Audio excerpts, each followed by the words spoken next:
In this tutorial, I will guide you how to screen record on your Samsung Galaxy A17.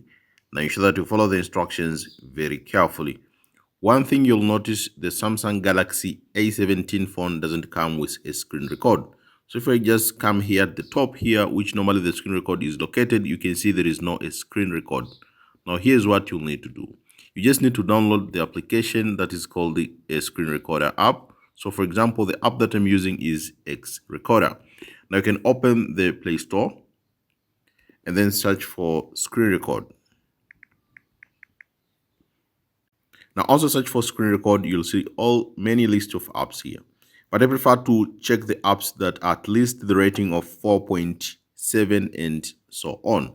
For example, the app that I'm using is the screen recorder X Recorder from InShot, or you can download this screen recorder AZ Recorder from AZ Screen Recorder.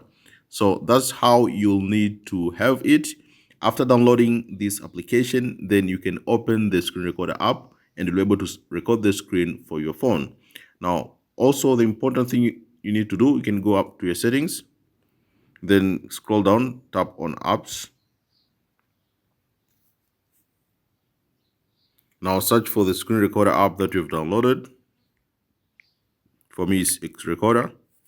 Tap on the X Recorder app. Now also scroll down, select on appear on top, and make sure appear on top allow permission is enabled. This permission allows an app to show things on top of others you're using. This may interfere with your use of other apps. So make sure it's very important to allow permission in order to use the X Recorder or any other screen recording app on your phone. Thank you so much for watching this video and see you next time.